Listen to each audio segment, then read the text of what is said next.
नमस्कार दोस्तों। अभी हम हैं फरक्काबाद के पटेल पार्क पर।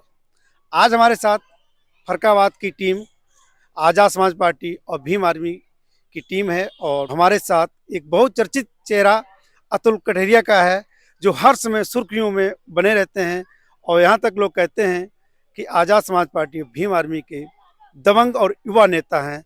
तो आज जानेंगे उनसे कि आज़ाद समाज पार्टी की जो सर जी, आपका स्वागत है हमारे YouTube channel Arun Oberoi blog पर। सबसे पहले आपके यूट्यूब चैनल का बहुत-बहुत धन्यवाद। आप इतनी दूर से चल के आए, आपका भी बहुत-बहुत धन्यवाद। सर जी, हम चाहेंगे हमारे दर्शकों को आप अपना पूरा परिचय दीजिएगा। मेरा नाम अतुल कठेरिया है, मैं आज़ाद समाज पार्टी काशीराम से आज़ाद समाज पार्टी से जिला महामंत्री फर्रुखाबाद के पद पर कार्य कर रहा हूँ। सर जी, आप भी अपना परिचय बताइए। आपका बहुत बहुत धन्यवाद। मेरा नाम नितिन कुमार गौतम है, आज़ाद समाज पार्टी का जिला अध्यक्ष हूँ। तो पार्टी के लिए मैं दमदारी से काम कर रहा हूँ यहाँ पर। हमारे साथ महामंत्री और पार्टी के जिला अध्यक्ष हैं, यानी कि दो जो आपने राजनीतिक करियर है उसके बारे में बताएं और आप राजनीति में क्यों आए। देखो, राजनीति में आने का उद्देश्य जो इस प्रदेश में, देश में, खासकर दलित, पिछड़े, अल्पसंख्यक समाज के लोगों पर आए दिन पे दिन जो अन्याय, अत्याचार, शोषण चरम सीमा पर है, खासकर हमारे समाज की बहन बेटियों के ऊपर। अभी आपने एक उन्नाव की घटना सुनी होगी, जहाँ पर 12 वर्ष की बहन के साथ पहले बलात्कार किया गया, फिर उसकी हत्या कर दी गई। आपने अभी एक अयोध्या सुना होगा, वहाँ पर एक दलित समाज की बहन की साथ पहले बलात्कार किया गया, फिर उसकी हत्या कर दी गई। ऐसी घटनाएं दिल को झकझोर कर रख देती हैं। फिर हमें एक ही सोच आती है कि अब हम क्या करें, भगत सिंह ही बन जाएं। जो है आपकी उम्र जो है पढ़ने की है, हमको ऐसा लगता है, और इस उम्र में आप राजनीति कर रहे हैं, इसका मेन मकसद क्या है? या आपका कोई राजनीतिक बैकग्राउंड है? देखो, राजनीतिक बैकग्राउंड तो कुछ नहीं है और ना मेरे पिताजी राजनीति करते थे। मेरे पिताजी एक फार्मर हैं, किसान हैं। देखो, सबसे पहली बात बता दें, पढ़ने की उम्र है, वो आपकी बात मैं मानता हूँ, मैं पढ़ भी रहा हूँ। क्योंकि अगर राजनीति में जब कहीं बच्चा बाहर पढ़ने जाता है तो घरवाले भी ये बात कहते हैं, सब कुछ करना पर बेटा राजनीति से दूर रहना। पर मेरा मानना है, घरवाले राजनीति को अगर गंदी चीज़ समझते हैं, अगर राजनीति में अच्छे लोग नहीं आएँगे तो फिर बुरे लोगों का शिकार होंगे। अगर हम जैसे युवा नहीं आएँगे, जब सरकार भी युवाओं की बात करती है और सब युवाओं की बात करते हैं, तो फिर युवाओं का हक दिखाओ, पार्लियामेंट में कितने परसेंट युवा हैं? इस देश की न्याय पंचायत में कितने परसेंट युवा हैं? आपने पार्लियामेंट तक चले गए हैं, आने वाले समय में 2027 में चुनाव की दावेदार होंगे क्या? वो तो पार्टी तय करेगी और जब समाज के लोग कहेंगे चुनाव लड़ो तो चुनाव भी लड़ा जाएगा। भाई, युवा हैं और काफ़ी अच्छे सपने हैं, अगर लगे रहेंगे तो एक दिन जरूर सपने साकार होंगे। हमारे साथ अध्यक्ष जी हैं और अध्यक्ष जी से भी पूछेंगे कि आखिर में राजनीति में आने का मुख्य कारण क्या है। सर जी, आप जो राजनीति में आए हैं, आज़ाद समाज पार्टी आपने ज्वाइन किया है, कितने लंबे समय से राजनीति में? कम से कम 5 सालें हो गई हैं राजनीति में, भीम आर्मी आज़ाद समाज पार्टी को जुड़े हुए। और सपना क्या है, हमने ये देखा है, सपने को आने के लिए बहुत कुछ का संघर्ष करना पड़ा। संघर्ष क्या है, मैं बहन बेटियों की सुरक्षा के लिए बहुत हत्याएं हुई हैं। ज़मीन पे लेके हर चीज़ में मसले ऐसे ऐसे हैं जहाँ पे हमें लोगों को बहुत दिक्कतें होनी पड़ती हैं। जब से भीम आर्मी संगठन को हमें जोड़ा है और भाई चंद्रशेखर आज़ाद जी का आशीर्वाद मिला है, फर्रुखाबाद जिले में पौधे को मजबूत किया है। आने वाले समय में इसको जड़ से खत्म करने का हम लोग जल्दी काम करेंगे। आपकी टीम है, लगातार चर्चाओं में देखने को मिलती है।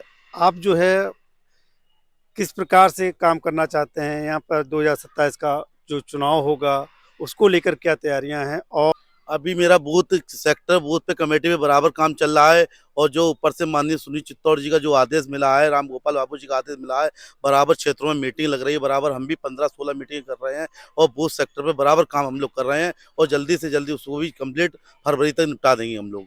एक विधानसभा में लगभग कितने बूथ होंगे? हमारे विधानसभा में फर्रुखाबाद सदर में 403 बूथ हैं हमारे। सही है, हमने देखा है कि जब भी मैं भीम आर्मी आज़ाद समाज पार्टी के किसी भी नेता से मिलता हूँ, उनके गले में नीला गमछा होता है और आपके गले में नीला गमछा नहीं है। ऐसा है, आज हम लोग मतलब ऐसे ही क्षेत्र में निकले थे तो आज नीला गमछा नहीं डाले हुए थे। कभी कभी हो जाता है। वैसे देखो, सच्चे नीले को आगे बढ़ाने वाले हम ही लोग हैं और उस नीले का बहुत सम्मान करते हैं, क्योंकि वो डॉक्टर बाबा साहब अम्बेडकर के कोट से मिलता है और नीला आसमान का रंग होता है, तो वो समानता का रंग है, वो समानता का प्रतीक है। आज नहीं पड़ा है नीला गमछा। भारत के लोग जो हैं, चाहे वो मिनिटी हो चाहे वो जर्नल हो, समय समय पर बाबा साहब को सभी याद करते हैं। मैंने बात सिर्फ नीले गमछे की है, क्योंकि नीला गमछा जो है आज के समय में, मैं जहाँ तक समझता हूँ, मुझे याद है कानपुर में एक सब्जी बेचने वाला हमको एक दिन दिखा, और नीला गमछा बांधे था। तो मैं फिर उससे रुका और रुकने के बाद उससे पूछा, भाई नीला गमछा है, क्या आप भीम आर्मी को ज्वाइन किए हैं? तो बड़ा मतलब बेधड़क बोला, भाई को जय भीम, मैं खुला जय भीम वाला हूँ। फिर हमने उससे एक सवाल और पूछा, हमने आप जय भीम वाले हैं, नीला गमछा रखते हैं, बांधते हैं, इसके बाद आप सब्जी बेचते हैं और दलितों से बहुत सारे लोग आज भी महक मानते हैं, क्या आपकी सब्जी लोग खरीदते हैं? देखो, तो इसीलिए मैंने पूछा कि आप एक जिम्मेदार पद पे हैं और अक्सर मैंने देखा है वो चाहे कार्यकर्ता इनका खेत पे जा रहा हो, सब्जी खरीदने जा रहा हो, मार्केट करने जाता हो, हर समय मिल रहा है और आपके पास नहीं। नहीं आज नहीं है, वैसे हम परमानेंट हम भी नीला गमछा डाले रहते हैं, आपको पता होना चाहिए। और कभी भी आपने कहीं किसी भी इंटरव्यू में देखा होगा, पहली बार ऐसा हो रहा है कि मैं बिगर गमछे के इंटरव्यू दे रहा हूँ। और ऐसा तो हो जाता है कि कभी कभी माननीय राष्ट्रीय अध्यक्ष भी बिगर गमछे के इंटरव्यू दे देते हैं, आपको पता होना चाहिए। एडवोकेट चंद्रशेखर आजाद जी, तो क्या लगता है वो नीले का प्रतीक नहीं है? कि नीले का हम सम्मान नहीं करते हैं या उस नीले को हम आगे बढ़ाने वाले नहीं है? उस नीले से हमें बहुत प्यार है, डॉक्टर बाबा साहब अम्बेडकर के संविधान से बहुत प्यार है। अगर उस नीले से प्यार नहीं होता तो आज इस उम्र में राजनीति करने का फिर कोई मतलब ही नहीं होता। नेताजी ने अपनी बातों को काट मरोड़ के राष्ट्रीय अध्यक्ष तक ले गए और निकलने की पूरा प्रयास किया, सीधा से एक जवाब नहीं दिया कि क्या कभी आप जब पुलिस विभाग से मिलने जाते हैं या किसी अफसर से मिलते हैं तो आपके पास नीला गमछा नहीं होता? नहीं नहीं, तो जरूर होता है। उसी तो पता चलता है कि हम आजाद समाज पार्टी भीम आर्मी से हैं। जरूर होता है। अब आपने आज अचानक फोन किया कि हम आ रहे हैं भाई, तो अब कोई यहाँ से, मेरा घर भी बहुत दूर है, 40 से 45 किलोमीटर है। और आपको पता है खासकर डॉक्टर बाबा साहब की जो सामग्री होती है वो बहुत कम जगहों पर रखी जाती है, नीले गमछे भी ज्यादा जगहों पर मिलते देखिए, नहीं हैं, मैं आपको पता होना चाहिए। पत्रकारिता, पहली बात तो मैं पत्रकार नहीं हूँ। मैं अपने दर्शकों को भी स्पष्ट करूँ और नेताजी को भी स्पष्ट करता हूँ कि मैं पत्रकार नहीं हूँ, मैं एक ब्लॉगर हूँ और यूट्यूब पे वीडियो बनाता हूँ।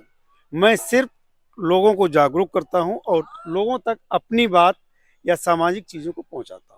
दो नज़र आते हैं, बहन जी भी तो बैठी हैं भाई, बहन जी ने भी काफ़ी संघर्ष किया, उत्तर प्रदेश में 4 बार मुख्यमंत्री रहीं। आज मैं समझता हूँ अगर जो दलित सर उठा के चल रहा है तो बहन जी को सत्ता में आने के बाद ज़्यादा कुछ हुआ है? देखो, मैं बहन जी को क्या समझता हूँ आपको ये पता है? या बता दीजिए, हमको तो नहीं पता है। लाखों करोड़ों बहुजन युवाओं महिलाओं को प्रेरणा देने वाली, संघर्ष की देवी वर्तमान में चंद्रशेखर आजाद के अलावा कौन है, बताइए आप? चंद्रशेखर आजाद के अलावा कौन है?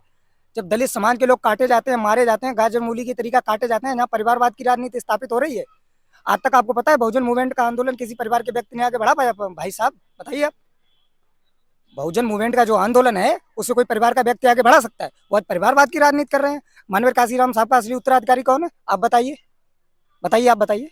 आप ही बता दीजिए। एडवोकेट चंद्रशेखर आजाद से अच्छा कौन उत्तराधिकारी उनका हो सकता है?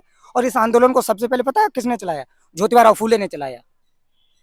ज्योतिबा फूले ने चलाया, उनका जन्म महाराष्ट्र में हुआ था। फिर छत्रपति साहूजी महाराज ने चलाया, उनका जन्म महाराष्ट्र में हुआ था। फिर डॉक्टर बाबा साहब अम्बेडकर ने चलाया, उनका जन्म मध्य प्रदेश में हुआ था। फिर इस आंदोलन को वीपी मौर्य ने चलाया, उनका जन्म गाजियाबाद में हुआ। फिर इस आंदोलन को माननीय काशीराम साहब ने चलाया, उनका जन्म पंजाब में हुआ। फिर इस आंदोलन को आदरणीय बहन कुमारी मायावती जी ने चलाया, जिनका जन्म उत्तर प्रदेश के गौतम बुद्ध नगर में हुआ। फिर इस आंदोलन को माननीय एडवोकेट चंद्रशेखर आजाद ने चलाया, जिनका जन्म उत्तर प्रदेश के सहारनपुर में हुआ।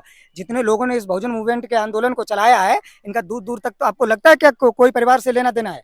आज बहुजन समाज पार्टी के कोई उत्तराधिकारी परिवार के व्यक्ति बने जा रहे हैं। आपको लगता है जो 50 लाख की गाड़ी में चलता है उसे बहुजन समाज का दर्द पता होगा? उन्होंने कभी 250 लाठी खाई? उन्होंने बहुजन समाज के हक अधिकारों के लिए, मान सम्मान के लिए 4-4 गोली खाई है?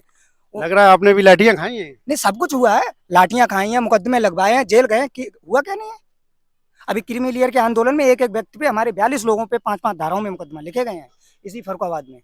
इसी फर्रुखाबाद से। दोस्तों, आप अभी देख रहे थे अतुल कठरिया को फर्रुखाबाद से। आप लोग कमेंट करके बताना कि आपको ये वीडियो कैसा लगा। वीडियो अच्छा लगे तो लाइक और शेयर कर दीजिए। चैनल पर पहली बार आए हैं तो सब्सक्राइब करके बेल आइकन प्रेस करिए।